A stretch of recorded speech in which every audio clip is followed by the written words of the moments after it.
పురుషాన్ త్రీన్ పునాతి వక్తారం పృచ్ఛకం శ్రోత్రూన్ తత్పాద సలిలం యథా. వ్యాసుడు దశమస్కంధంలో రాసిన శ్లోకాలు ఇవి. ఏమన్నాడు అక్కడ శుకుడు పరీక్షిత్తుతో, ఓ రాజా, నీ బుద్ధి పవిత్ర బుద్ధి, అసలు నిజమైన బుద్ధి అంటే నీదే. ఎందుకు నీది నిజమైన బుద్ధి, ఉత్తమ బుద్ధి అంటున్నానంటే నీ బుద్ధి వాసుదేవుడి కథలు వినాలి అని కోరుకుంటోంది. పరమాత్ముడైన శ్రీ మహావిష్ణువు కథలు వినాలనుకున్న వాళ్ళు, జ్ఞానం కలిగిన వాళ్ళు, సద్బుద్ధి కలిగిన వాళ్ళు. విష్ణువు కథలు వినకుండా చక్రవ్యూహం, ఆట కావాలి, పాట కావాలి, ఇటువంటి ప్రోగ్రాములు చూసేవాళ్ళ బుద్ధి దుర్బుద్ధి, మీది సద్బుద్ధిట. నేనల్లా వ్యాసుడు అన్నాడు చూడండి. ఆహా, ఎంత శ్రద్ధతో వింటున్నావు విష్ణు కథలు నువ్వు. ఆ వాసుదేవ కథలు ఎటువంటివో తెలుసా? వక్తారం అంటే చెప్పేవాడిని, పృచ్ఛకం అనుమానాలు వచ్చి ప్రశ్నించేవాడిని, శ్రోత్రూన్ అంటే వినేవారిని, చెప్పేవారిని, వినేవారిని, సందేహములు అడిగి తీర్చుకునేవారిని, ఈ త్రీన్ పురుషాన్ మూడు రకాల జీవులను పునాతిహి పవిత్రం చేస్తాయి. ఈ భగవంతుని కథకు అంత శక్తి ఉందిట. ఈ కథ ఇటు చెప్పే నన్ను పవిత్రుణ్ణి చేస్తుంది, వినే మిమ్మల్ని తరింపజేస్తుంది. ఇందులో అప్పుడప్పుడు కొందరికి ధర్మ సందేహాలు వస్తాయిగా, ధర్మ సందేహాలు, మళ్ళీ అధర్మ సందేహం కాదు. ధర్మ సందేహం వచ్చినప్పుడు అడిగి తెలుసుకున్నవాణ్ణి, ఈ ముగ్గురిని కూడా విష్ణు కథ పరమ పవిత్రుల్ని చేస్తుంది. ఎలాగా? తత్పాదసలిలం యథా. విష్ణు పాదముల నుండి గంగ పుట్టింది. విష్ణు పాదముల నుండి పుట్టిన గంగలో ఒక్కసారి స్నానము చేసినంత మాత్రం చేతనే మన పాపాలన్నీ పటాపంచలైపోతాయి. కానీ ఈ కథ అంత కష్టపడక్కర్లేదట. గంగలోకి స్నానం చేయాలంటే ఏం చేయాలి? ఇప్పుడు ఉదాహరణకి గంగలో స్నానం చేస్తే పాపాలు పోతాయి కాబట్టి గంగ దగ్గరికి వెళ్ళాలి. గంగ దగ్గరికి వెళ్ళాలంటే కాశీయో, హరిద్వారో, కేదారమో ఎక్కడికో వెళ్ళాలి. వెళ్ళాలంటే బోలెడు దూరం, ఖర్చు ఉంటుంది. అక్కడ మకాం పెట్టడానికి మళ్ళీ అదో బాధ. ఇవన్నీ ఇంటికి తిరిగి వచ్చేసరికి ఆరోగ్యంగా ఉంటామో లేదో తెలియదు. కాబట్టి గంగా స్నానానికి చాలా వ్యయము ప్రయాస ఉంటాయి. కానీ భాగవత కథ వినడానికి పెద్ద వ్యయమే ఉంది, ప్రయాసే ఉంది. ఇక అక్కడి నుంచి వచ్చి ఇక్కడికి వచ్చి కూర్చోవడం పెద్ద ఖర్చు ఏం కాదు. మా అయితే ఆటోకు 100-200 అవుతాయి అంతే కదా. కుర్చీలు వేశారు, కూర్చోబెడుతున్నారు. పైగా పాపం ఈ వచ్చిన వాడు వెళ్ళేటప్పుడు గ్యాస్ ట్రబుల్తో ఎక్కడ బాధపడతారో అని వెళ్ళేటప్పుడు ఒక్కొక్కడికి ఇంతంత ప్రసాదాలు పెడుతున్నారు, తినేవాళ్ళకి భోజనం పెడుతున్నారు, తాగడానికి ఇన్ని మంచినీళ్ళు ఇస్తున్నారు. ఇంకెంతకంటే ఏమిటండి? కాబట్టి వ్యయం లేదు, ప్రయాస లేదు. శ్రద్ధతో కూర్చుని ఈ కథ వింటే విష్ణు పాదముల నుండి పుట్టిన గంగలో స్నానం చెయ్యడం వల్ల వచ్చే పవిత్రత కంటే ఎక్కువ పవిత్రత వస్తుంది. అంత మాట ఒక్క ముక్కలో చెప్పారు. తత్పాద సలిలం యథా. అందువల్ల నేను అదృష్టవంతుడి అంటున్నాను. ఇప్పుడు చెబుతున్నాను విను. ఒకప్పటి మాట. ఈ భూమి మీద కొంతమంది రాక్షసులు మహారాజుల వంశములలో జన్మించారు. నిజానికి వాళ్ళంతా ఎవరు? రాక్షసులు. కానీ మహారాజుల వంశంలో రాజుల కింద పుట్టారట. మానవ రూపం ధరించిన రాక్షసులు. రాక్షసులు ఎప్పుడు త్రేతాయుగం వరకే రాక్షసుల్లో ఉంటారు. ద్వాపర యుగం దగ్గర నుంచి మనుషుల కింద పుడతారటండి. అందులో కలియుగంలో మనల్ని పరిపాలించే రాజుల్లో, అంటే మనల్ని పరిపాలించే ఈ ప్రజాప్రభుత్వాల్లో 90% రాక్షసులట. నేనల్లా వ్యాసుడు చెప్పాడు. ఒక్క 10% ఎక్కడో నరేంద్ర మోడీ లాంటి వాళ్ళు ఒక్కొక్కళ్ళు పుడతారు, దేవతలు తప్ప. తక్కిన వాళ్ళంతా రాక్షసులే. భూమిర్దృప్త నృపవ్యాజ దైత్యానీక శతాయుతై ఆక్రాంత భూరిభారేణ బ్రహ్మాణం శరణం యయౌ బ్రహ్మా తదుపధార్యాథ సహదేవైస్తయా సహ జగామ సత్రినయనస్తేరం క్షీరపయోనిధే. ఒకప్పుడు ద్వాపర యుగంలో చివరి పాదంలో జరాసంధుడు, దంతవక్త్రుడు, శిశుపాలుడు, కంసుడు, దుర్యోధనుడు ఇటువంటి రాక్షసులు మానవుల కింద పుట్టారు. వీళ్ళంతా నిజానికి రాక్షసులు, పూర్వజన్మలో రాక్షసులు. వాళ్ళు పూర్వజన్మలో చచ్చి ఈ జన్మలో మహారాజుల కడుపున రాజుల కింద పుట్టారు. వీళ్ళు ఈ భూమిని ఆక్రమించుకున్నారు, భూమిని పరిపాలించడం మొదలెట్టారు.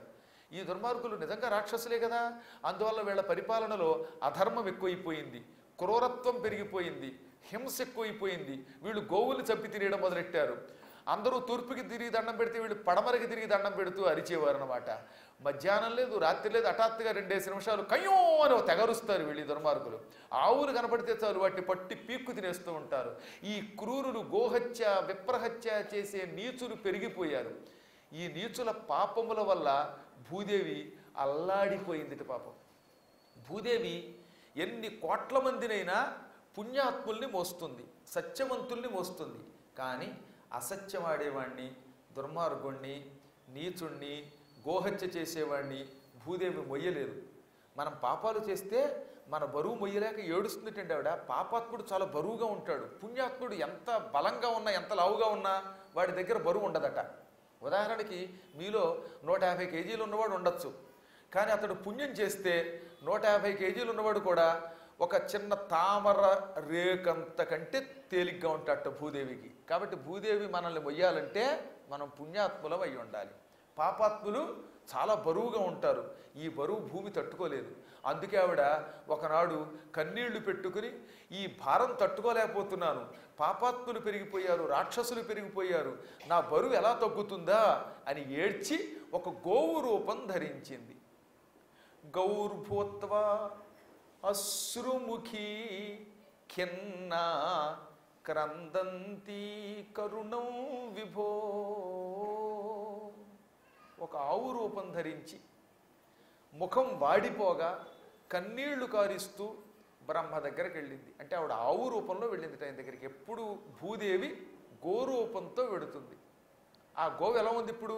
బరువు తట్టుకోలేక, ఈ పాపాత్ముల బరువు తట్టుకోలేక బక్క చిక్కిపోయింది, కన్నీళ్లు కారుస్తోంది, ముఖం వాడిపోయింది. ఎండలో తిరిగిన వాడి ముఖం ఎలా ఉంటుంది అలా కమిలిపోయింది పాపం. బ్రహ్మ దగ్గరికి వెళ్ళి ఏడుస్తూ జాలిగా, ప్రభు ప్రభు నన్ను రక్షించు, ఏ ముహూర్తంలో నేను పుట్టానో తెలియదు, నాకు ఎప్పుడూ కష్టాలే, తరచుగా పాపాత్ములు భూమి మీద పుడుతున్నారు, ఈ పాపాత్ముల బరువు తట్టుకోలేకపోతున్నాను, నా బరువు తగ్గించి నన్ను రక్షించే దిక్కెవరు అని ఏడవగా బ్రహ్మదేవుడు ఆవిడ్ని ఓదార్చాడు. బ్రహ్మా తదుపధార్యాథ సహ దేవైస్తయా సహ జగామ సత్రినయన స్థిరం క్షీరపయోనిధే. బ్రహ్మ ఆవిడ్ని ఓదార్చాడు, కన్నీళ్లు తుడిచాడు. అమ్మా భూదేవి, నువ్వే కాదు, నీ వల్ల దేవతలు కూడా బాధపడుతున్నారు. భూలోకంలో రాక్షసులు పుట్టి దేవతలను కూడా పీడిస్తున్నారు. అందుకే ఈ దేవతలంతా నా దగ్గరకు వచ్చి, మహాత్మా బ్రహ్మదేవ, భూమి మీద ఈ మధ్యన రాక్షసులు ఎక్కువగా పుట్టారు, వాళ్ళు మమ్మల్ని చావగొడుతున్నారు, ఆ రాక్షసుల్ని చంపి మమ్మల్ని కాపాడవా అని ఇప్పుడే నా దగ్గరకు వచ్చి మొరపెట్టారు. ఎంతలో నువ్వు వచ్చావు, ఇప్పుడు మనందరం కలిసి వైకుంఠానికి పోదాం. ఈ దేవతలు కానీ నువ్వు కానీ నా దగ్గర ఎంత వేడుకున్నా, ఎంత ఏడ్చినా, నా దగ్గర ఎన్ని మొరలు పెట్టుకున్నా నేను మిమ్మల్ని కాపాడలేను. నేను సృష్టికర్తని, సృష్టి భర్తని కాదు. మనందరికీ సృష్టిభర్త శ్రీహరి, ఆయన దగ్గరికి పోదాం, ఆయనే మీకు ఏదో దారి చూపిస్తాడు అని భూదేవిని, దేవతల్ని అందరినీ వెంట పెట్టుకుని, శివుణ్ణి కూడా వెంట పెట్టుకుని, శివుడు పక్కనుంటే తొందరగా పరువుతుంది, అందుకని అంతా కలిసి వైకుంఠానికి వెళ్ళారు. తీరా వైకుంఠానికి వీళ్ళంతా వెళ్ళి రక్షించమని మొరపెట్టుకుందాం అనుకుంటే అక్కడ ఆదిశేషుడి పానుపు ఉన్నది. పానుపు మీద పడుకుని ఉండవలసిన విష్ణువు కనపడలేదు, అదృశ్యమైపోయాట. అప్పుడు బ్రహ్మకు అర్థమయ్యింది, విష్ణువు సర్వాంతర్యామి, అంతటా ఉండేవాడు. అంతటా ఉండే విష్ణువు వైకుంఠంలో తప్ప ఇంకెక్కడా లేడు అని కేవలం వైకుంఠానికి వచ్చాం మనం. అందుకే మనల్ని పరీక్షించడానికి ఆయన అదృశ్యమైపోయాడు. నిజంగా బ్రహ్మాది దేవతలు ప్రార్థిస్తే ఎక్కడికి వచ్చేవాడుగా. ఈ కాసేపు వీళ్ళకి బుర్రకు తట్టలేదట. విష్ణువు ఎక్కడ పడితే అక్కడ ఉండడు సుమా, కేవలం వైకుంఠంలోనే ఉంటాడు, ఓన్లీ వైకుంఠమే ఆయన నివాస స్థానం అని అక్కడికి వెళ్ళారట వెతుక్కుంటూ వీళ్ళు. అందుకని వీళ్ళని పరీక్షించడానికి ఆయన అదృశ్యమైపోయాడు. బ్రహ్మదేవుడు దేవతలకేసి తిరిగి, మనం సర్వాంతర్యామిని ఒక్కచోట మాత్రమే ఉంటాడని భ్రమపడ్డం వల్ల ఆయన మనకి కనపడకుండా పోయాడు. ఇప్పుడు మనం ఆయన్ని ఎలా ప్రసన్నం చేసుకోవాలి? భక్తితో ప్రార్థన చేస్తే లొంగుతాడు ఆయన. భక్తికి చిక్కినట్టుగా అచ్యుతుడు ఇంకా దేనికి చిక్కడు. అందరూ కళ్ళు మూసుకు ప్రార్థించండి, నేను ప్రార్థిస్తా అని వెంటనే కళ్ళు మూసుకుని సమాధిలోకి వెళ్ళిపోయి ఓం నమో భగవతే వాసుదేవాయ అని ప్రార్థించాడు. అప్పుడు ఆయనకి హృదయంలో కొన్ని మాటలు వినబడ్డాయి. అంటే భగవంతుడు కనబడలేదు, మాటలు మాత్రమే వినిపించాడు. అదృశ్య రూపంతో ఆయనకి కొన్ని పలుకులు వినిపించాట. ఆ మాటలు వినగానే టక్కున బ్రహ్మ కళ్ళు విప్పాడు. దేవతలారా, భూదేవి నేను సమాధిలో ఉండగా శ్రీహరి నాకు ఒక సందేశం ఇచ్చాడు. ఆ సందేశం మీకు చెబుతున్నాను వినండి. గిరం సమాధౌ గగనే సమీరితాం నిశమ్య వేదాస్త్రదశానువాచ గాం పౌరుషీం మే శృణుతామరా పునర్విధీయతామాసు తథైవ మాచిరం వసుదేవ గృహే సాక్షాత్ భగవాన్ పురుషః పరః జనిష్యతే తత్ప్రియార్థం సంభవంతు సురస్త్రియః. నేను విన్న పలుకులు వివరిస్తున్నాను వినండి. ఇప్పుడే నాకు విష్ణువు చెప్పిన మాటలవి. ఆయనకి భూదేవి కష్టం తెలుసు, భూమి ఎన్ని పాట్లు పడుతుందో తెలుసు. అందుకే భూమిని రక్షించటానికి ఆయన ఒక ప్రణాళిక సిద్ధం చేసుకున్నాడు. He has a great plan. ఏమిటా ప్రణాళిక? త్వరలో దేవకీ వసుదేవులకు వాసుదేవుడనే పేరుతో వసుదేవుని గృహములో పుత్రుడిగా పుట్టబోతున్నాడు. దేవకీ వసుదేవులకు ఆయన కొడుకుగా పుట్టబోతున్నాడు. ఆయన కొడుకుగా పుట్టేటప్పుడు ఆయనకి సేవ చేయాలిగా. భగవంతుడు భూమి మీద పుడతాడు. పుట్టినప్పుడు ఆయనకి సేవ చేయడానికి మీ కర్తవ్యాలు మీరు చెయ్యండి. దేవతలారా, మీరంతా యాదవ వంశంలో యాదవులుగా పుట్టి ఆ కృష్ణుడికి సేవ చెయ్యండి. కాబట్టి యాదవులు ఎవరన్నమాట? సాక్షాత్తు దేవతలు. యాదవ వంశంలో పుట్టినది దేవతలని సుస్పష్టంగా చెప్పారు. అందుకే యాదవులు అనగా సాక్షాత్తు దేవతలే, మరొకరెవరూ కాదు. యాదవుల వంశంలో దేవతలు పుట్టి మనల్ని అనుగ్రహించారట. ఇంకా దేవతా స్త్రీలు గోపికలుగా పుట్టండి. కాబట్టి కృష్ణుడితో రాసక్రీడలాడిన గోపికలంతా దేవతలు, దేవతా స్త్రీలు. సంభవంతు సురస్త్రియః. సురస్త్రీలు యదువంశంలో గోపికలుగా పుట్టండి. కృష్ణుడితో ఆడి పాడి ఆనందం కలిగించండి. యాదవులుగా దేవతలు పుట్టండి, ఆయనకి సేవ చెయ్యండి. ఇంకా విష్ణువుకి ఎప్పుడు సహాయంగా ఉండే ఒక మహానుభావుడు ఉన్నాడు. ఆయనకి పానుపుగా ఉంటాడు. ఆయన అవతారం పూర్ణావతారం అవ్వాలంటే ఆయన ఎప్పుడు పక్కన ఉండాలి. ఎవరైనా? ఆదిశేషుడు. ఆదిశేషుడితో కలిసి విష్ణువు పుడితే ఆ అవతారాన్ని పూర్ణావతారం అంటారు. అందుకే రామావతారంలో లక్ష్మణుడు రావాల్సి వచ్చింది. ఇప్పుడు కృష్ణావతారంలో బలరాముడు రావాల్సి వచ్చింది. ఆదిశేషుడు కూడా మరొక రూపంతో ఆయన పక్కనుంటే ఆ అవతారం పవిత్ర అవతారం, పూర్ణావతారం, జ్ఞానావతారం, ధర్మావతారం. వాసుదేవ కళానంత సహస్రవదన స్వరాట్టు అగ్రతో భవిత దేవో హరే ప్రియ చికీర్షయ. శ్రీ మహావిష్ణువు యొక్క కళలు కలిగినవాడు, అనంతుడు అని పేరు కలిగినవాడు, నిత్యం పరమాత్మకి సాయం చేసేవాడు, యోగి అయిన ఆదిశేషుడు వసుదేవుడికి కొడుకుగా పుడతాడు. కృష్ణుడి కంటే ముందు పుట్టి కృష్ణుడికి అన్నయ్య అవుతాడు. బలరాముడనే పేరుతో ఉంటాడు. ఆయన భగవంతునికి దుష్ట శిక్షణలో సాయం చేస్తాడు. ఇంకా వీళ్ళంతా పుట్టాక ఆయనకి సాయం చేయడానికి ఇంకొక ఆవిడ కూడా పుడుతోంది. ఆవిడెవరు? విష్ణోహో మాయా యయా సమ్మోహితం జగత్ ఆదిష్ట ప్రభుణాంసేన కార్యార్థే సంభవిష్యతి. విష్ణువు అవతరించాలంటే ఆయనతో పాటు ఒక మాయ ఎప్పుడూ రావాలి. మాయ లేకుండా ఆయన పుట్టాడు. మాయ లేకుండా, వైష్ణవ మాయ లేకుండా పరమాత్మ రాడు.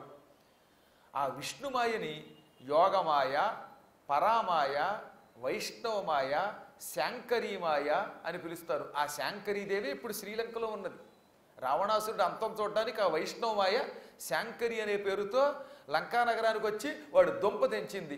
మీలో ఎవరైనా లంకకు వచ్చి ఆ శాంకరిని చూచి ఆ ప్రాంతాలన్నీ చూడాలనుకుంటే రేపు ఫిబ్రవరి 10వ తారీఖు నుంచి 17 వరకు మేము వెడుతున్నాం, మాతో రాదలిస్తే మీ జాతకమే మారుతుంది.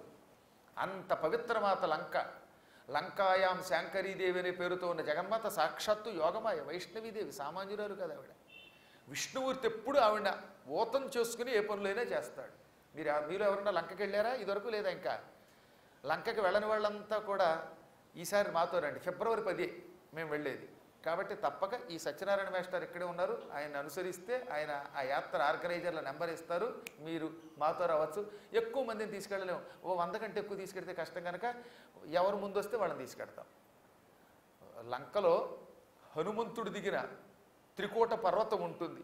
ఇప్పటికీ చిన్మయ మిషన్ వాళ్ళు అక్కడ ప్రాంతాన్ని జాగ్రత్తగా రక్షిస్తున్నారు. సంజీవన పర్వతం తెచ్చిన కొండ శాంకరీదేవి మందిరం, వీరభద్రుడు శరభావతారం ఎత్తి నరసింహస్వామి కోపం ఉపసంహరింపజేసిన స్థలం ఎంత బాగుంటాయి. అద్భుతం ఏంటంటే లంక అంటే అది కుబేరుడి చేత నిర్మింపబడింది. విష్ణువు ఒకప్పుడు నివసించింది, కొంతకాలం రావణ పరిపాలితమయ్యింది, ఇప్పుడు అదృశ్య రూపంలో అక్కడ విభీషణుడు ఉండే స్థలం అన్నమాట. ఎందుకు చెప్తానంటే విష్ణువు తన మాయ వైష్ణవ మాయ లేకుండా యోగమాయ లేకుండా ఎక్కడికి వెళ్ళాడు. ఆ మాయ వల్ల ప్రపంచమంతా మోహితమవుతుంది. అంటే ఏమిటనమాట, ఈ మాయ పట్టుకుంటే మనం అన్నీ మర్చిపోతాం. ఇప్పటిదాకా ఎంత పురాణం వింటారా, స్వస్తి అన్నం అంటే ఒకళ్ళొకడు తోసుకొచ్చేస్తారు. ఇదే వైష్ణవ మాయ. వద్దన్నా వినిపించుకోరు ఆ సమయంలో. కొంతమంది చూస్తున్నాం మనం, అప్పటిదాకా ఎంత జాగ్రత్తగా ఉంటారో అదేమిటో స్వస్థన కానీ వైష్ణవాయి పట్టుకుంటుంది అనమాట. ఇక అక్కడ గురువు లేదు ఇంకోటి లేదు, టపాటప దోహేస్తారు. నెత్తి మీద అక్షతలు వేసినా సరే మళ్ళీ వెయ్యండి అంటారు, ఆ ప్రసాదం పెట్టండి అంటారు, లేదా అని డొక్కలో తోసి నేను ముందు వెళ్ళాలంటారు. ఇవన్నీ ఏమిటి, వైష్ణవమాయ. అన్నం పెట్టగానే ఢామ్ ఢామ్ అని పక్కవాడిని దోసుకుని నేనే ముందు జనాలను పెడతారు, ఇదే వైష్ణవమాయ. ఎంత బాగా పురాణం జరుగుతున్నంతసేపు ఏం పురాణం అండి, మళ్ళీ రేపు వచ్చి విందాం అనుకుంటాడు, మళ్ళీ రేపు టైంకి రాడు, అదే వైష్ణవమాయ. 5ంటికి ఉపన్యాసం అంటే 6ంటికి వస్తాడు, అదే వైష్ణవమాయ. బాబు సాయం చేయండి అంటే సాయం చేస్తామండి అంటారు, ఈ కాసేపు పురాణ వైరాగ్యం. మళ్ళీ ఇంటికి వెళ్ళగానే మర్చిపోయి సీరియల్ చూస్తారే, అదే వైష్ణవమాయ. మాయదారి మాయ. ఈ మాయకు లొంగనివాడు ఎవడన్నా ఉన్నాడంటే ఏదో మీలాంటి జ్ఞానులు కొంతమంది ఉండొచ్చు, మళ్ళీ ఈ మాట నప్పతే రేపు రారు. అందువల్ల ఇదొక వైష్ణవ మాయ. ఆ మాయకి లొంగని వాడు ఉండడు. ఆ మాయ వల్ల ఈ చరాచర జగత్తంతా సంసారంలో పడుతున్నది. ఆ మాయ, ఆ యోగమాయ ఆయన ఆజ్ఞని పరిపాలిస్తూ భూలోకంలో కృష్ణుడిగా భగవంతుడు పుడుతున్న సమయంలో యశోదాదేవి కడుపు నుంచి ఆడపిల్లగా పుడుతుంది. ఆ తర్వాత కృష్ణుడేమో యశోద దగ్గరికి వెడతాడు. యశోదా పుత్రిక దేవకీ వసుదేవుల దగ్గరకు వచ్చి తిరిగి తన రూపాన్ని అవతారాన్ని చాలిస్తుంది.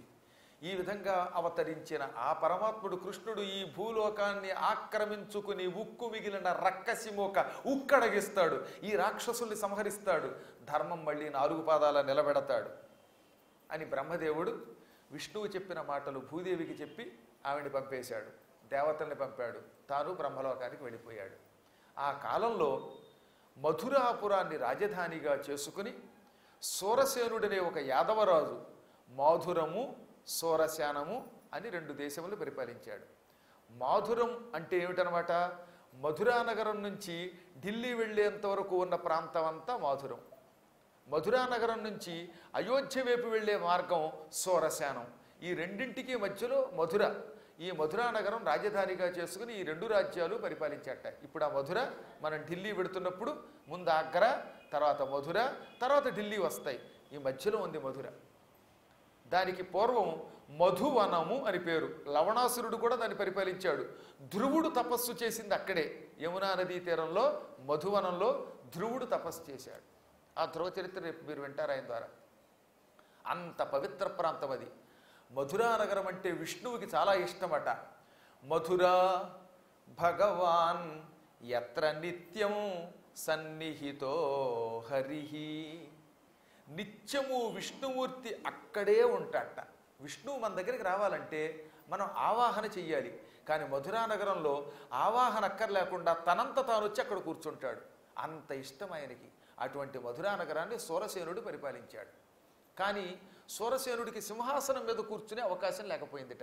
ఎందువల్ల, యాదవులకి ఆ కాలంలో కొంతకాలం యయాతి మహారాజు గారి శాపం ఉండడం వల్ల కొంతకాలం వాడు సింహాసనం మీద కూర్చోలేదు. అందుకని ఏం చేశారు వాళ్ళు ఆ రోజుల్లో, సూరసేనుడికి రాజ్యం బలమైన ఆయన ఉగ్రసేనుడు అనేవాడిని సింహాసనం మీద కూర్చోబెట్టి పేరుకి ఆయన రాజు, పరిపాలన తనదిగా ఉంచుకున్నాడు. ఆ ఉగ్రసేనుడు కొడుకే కంసుడు. దానివల్ల ఏమైపోయింది, ఉగ్రసేనుడు సింహాసనం మీద కూర్చోవడం వల్ల వాళ్ళంతా రాజ్యం లాక్కున్నారు. ఈ సూరసేన మహారాజు గారికి వసుదేవుడు మొదలుకొని 8 మంది కొడుకులు, కుంతి, సాత్వతి, రాజాదిదేవి మొదలైన 8 మంది కూతుళ్ళు ఉన్నారు. సూరసేనుడి కొడుకులు అన్నమాట 8 మంది వసుదేవాదులు. కుంతి వాళ్ళంతా కూతుళ్ళును. కాబట్టి వసుదేవుడి సొంత చెల్లెలు కుంతి. ఆ సూరసేన మహారాజు గారు శరీరం విడిచిపెట్టాక ఉగ్రసేనుడికి పూర్తిగా రాజ్యం వచ్చేసింది. ఉగ్రసేనుడి కొడుకులు కంసుడు, ఉగ్రుడు, న్యగ్రోధుడు, జిఫ్ఫుడు, మాజ్యుడు, గవయుడు, గవ్యుడు, శరభుడు. ఈ 8 మంది పేర్లు అడుగుతాను మళ్ళీ. ఈ 8 మంది ఉగ్రసేన మహారాజు పిల్లలు. అందుకే మధురా నగరంలో ఎప్పటికి కూడా ఉగ్రసేనుడి బొమ్మ పెట్టారు. ఈ మధ్యన కూడా హైదరాబాదులో ఆ జూబ్లీ హిల్స్ దగ్గర ఎక్కడో చూశారు, అక్కడ సంపత్ విజయనగరం ఏదో ఉంది, గణపతి గుడి దగ్గర ఉగ్రసేనుడి బొమ్మ పెట్టారు. అగ్రసేనుడు అని రాస్తున్నారు, అగ్రసేనుడు కాదు, ఆయన పేరు ఉగ్రసేనుడు. ఆ సమయంలోనే ఈ ఉగ్రసేనుడికి ఒక తమ్ముడు ఉన్నాడు, ఆయన పేరు దేవకుడు. ఆ దేవకుని కూతురు దేవకి. దేవకుడికి వరసగా 7 తమ్ముళ్ళు ఉన్నారు. ఆ 7 మదిరాక్షి, రోహిణి, శ్వశుర, భద్రకర్ణ, శంకుకర్ణ, ఆలంబన, జాహ్నవి అని 7 కూతుళ్ళు. ఆ 7 కూతుళ్ళు వసుదేవుడి